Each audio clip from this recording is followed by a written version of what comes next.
Muy bien, el día de hoy vamos a aprender cómo se pide perdón dentro de la perspectiva judía como preparación para Yom Kippur. Pero en general vamos a aprender esto.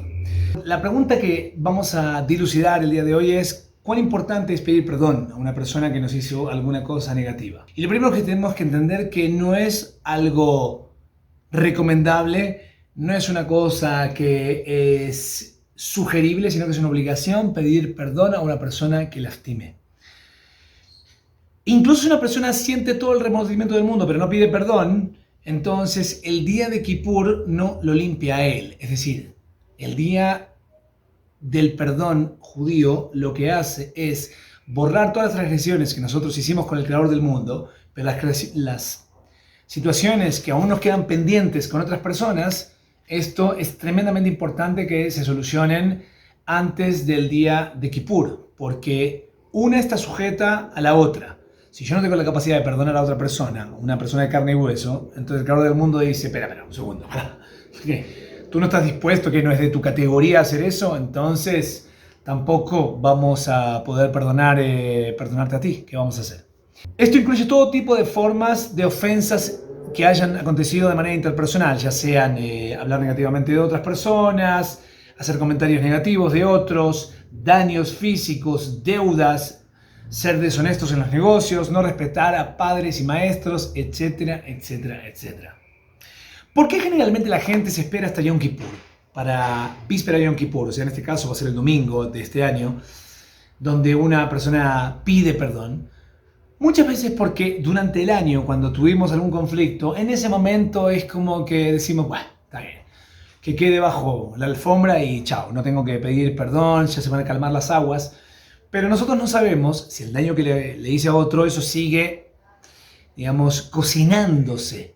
Por lo tanto, cuando todo el mundo está en un ambiente de perdón y querer salir favorecido del juicio, como es la víspera de Yom Kippur, entonces ahí la mayoría de la gente es cuando pide perdón. ¿Ok? Es por eso que generalmente se espera para este momento.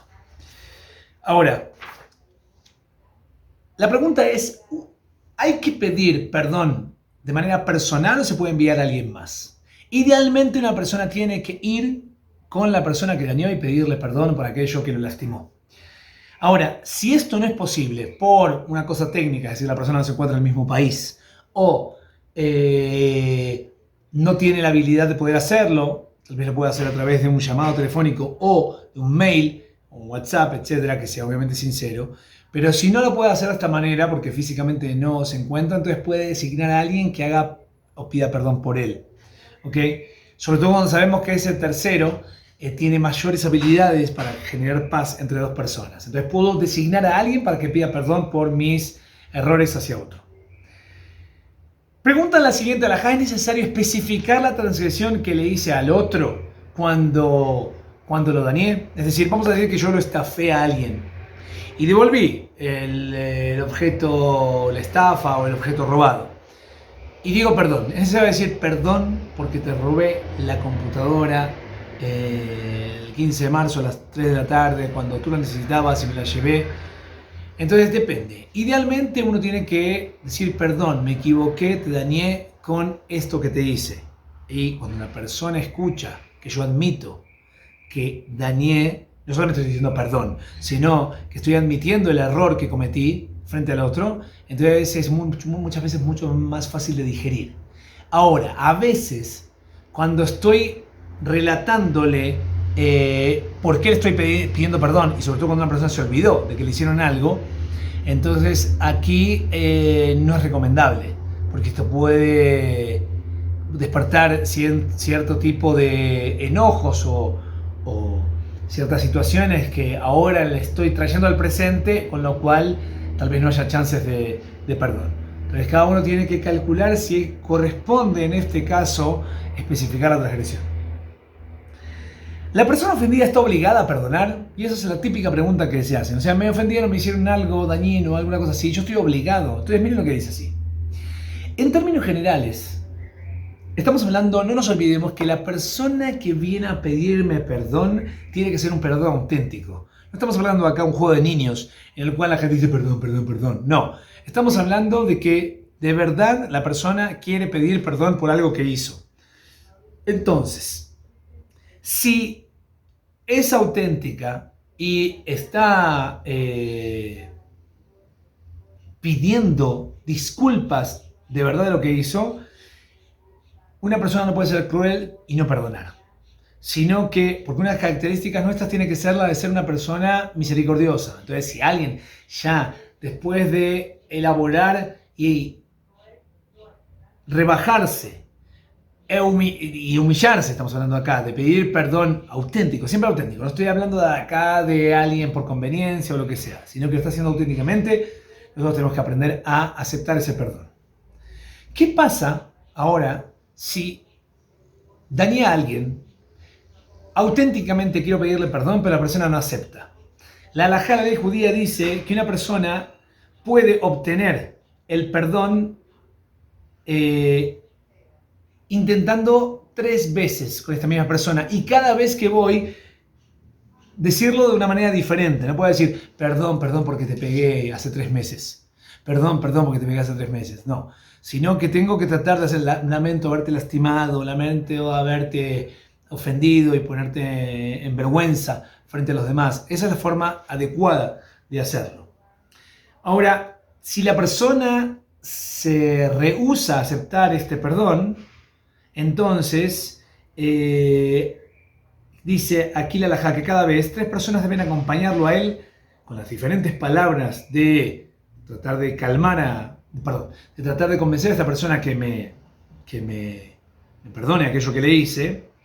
Y si aún así el dañado se rehúsa a perdonar, entonces ya no estoy obligado a seguir intentándolo. Esto es muy importante también, porque por un lado lo intenté 3 veces, de diferentes maneras, con testigos de que efectivamente estoy pidiéndote perdón, y si ya no, entonces el problema lo tiene el otro, en este caso. ¿Y qué se hace? La halajá dice que uno debe anunciar delante de 10 personas que él ha hecho lo máximo para obtener el perdón y sencillamente no lo aceptó. Ahora, si una persona ofendió a alguien que es alguien del estudio de Torah, es un rabino, así, tiene que continuar más de 3 veces hasta obtener el perdón, que aún no ha conseguido. Hay una pregunta interesante que es si existen situaciones en las cuales está permitido guardarse el perdón y no perdonar, porque es una de las cosas que es muy frecuente. O sea, suena muy bonito esto, pero hay situaciones en las cuales podemos decir, a ver, rabino, ¿qué? ¿Y si pasó esto, acaso lo puedo perdonar? Entonces dice así. En los siguientes casos una persona puede rehusarse a perdonar. ¿Cuándo? Cuando la intención es para el beneficiario, es para beneficiar al que ofendió. Es decir, para que aquel que ahora me viene a pedir perdón, yo le digo, no te voy a perdonar. No, creo que tú no pensaste lo que hiciste y cómo me dañaste con esto. Entonces, en ese momento, si no lo estoy perdonando, para que el otro tome conciencia real del daño que hizo, entonces, y prevenirlo de que vuelva a hacer una transgresión similar, entonces está permitido no perdonarlo inmediatamente.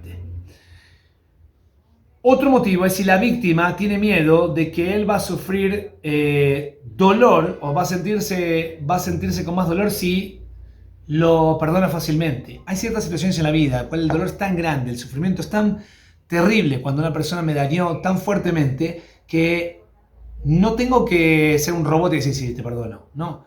Si yo siento que te perdono fácilmente, igual esto va a seguir adentro mío, entonces aún no estoy listo para perdonarte.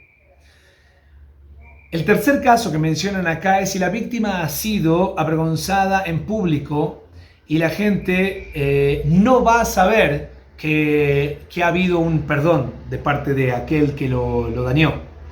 Si es así, dice, en casos como estos, la víctima tiene que tratar de quitar todos los sentimientos de odio de su corazón. ¿Para qué?